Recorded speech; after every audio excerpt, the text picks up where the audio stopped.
I'm in Seattle, Washington. My name is Zack Carlson. I usually live in Austin, Texas, and who cares about me because you are about to have the most important night of your entire life, because this could very well be the first time that you are watching the movie Dangerous Men. Dangerous Men is undeniably one of the most important films that has been released in the last decade/century, and there's a lot of reasons why, which I'm going to tell you for the next 9 hours of this introduction.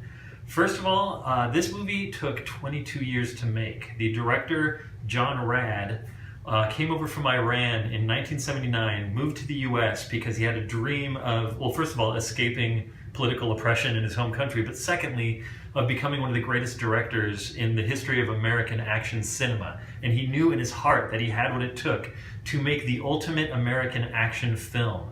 And even though he had no experience with that type of movie, he just believed the words that his father had told him when he was a young boy. Apparently his dad sat him down one time and said, "Son, impossible is impossible." And those words, whatever they mean, carried him forward to this life of fearlessness and absolute ambition, which caused him to create Dangerous Men. So, he'd been in America for 5 years. In 1984, he says, all right, we're going to do it. We're going to make a movie. We're going to make the greatest action movie ever seen.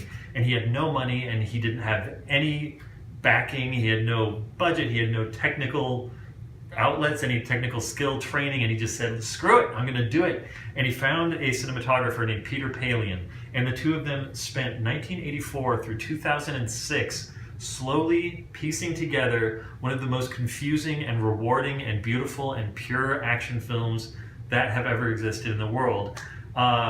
John Rad decided that his original name, which is Jehangir Saleh Yaganarad, was not going to sell to American audiences. So he said, from now on, I am John Rad. And he set out writing a script, producing a movie, directing. He recorded the music. He sang some of the songs in the film. He did everything but the cinematography because he wanted this to be the purest vision ever, and also because he could not afford to pay anyone.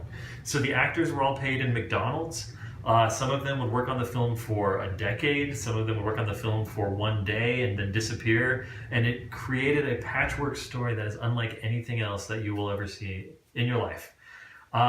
He was so intent on creating the perfect film that in 2006, when he finally realized it was done, he just knew that he had to share this thing with the world. He had said, I've had my vision, I had to change it because people would quit, people would flake on me, an actress broke her leg and he refused to pay for the medical bills, and all of these things did not stop him. So when it was finally finished, he had to rent a movie theater because no distributor would touch the film and actually show the movie and pay for every screening and do this all himself just so anybody would see it at all. And maybe like 8 people came to the screening.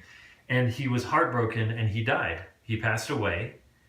And it wasn't until 4 or 5 years later that the movie started getting news screenings, and his daughter heard about theaters that wanted more Dangerous Men, and people out there were curious, and they had to understand more about the story of this unknown, unseen masterpiece. And eventually, the film was finally picked up. It was finally released in theaters, on DVD, on Blu-ray, and now it is going to be here tonight in your eyes and forever in your mind. And the music of this film, the dialogue, the characters, the cutlery, the bikers, the anger, the rage, the fist fights, the hatred, the love, the explosions, they're all here for you right now, so you can finally understand what it truly means to wander alone through a world of dangerous men. Enjoy.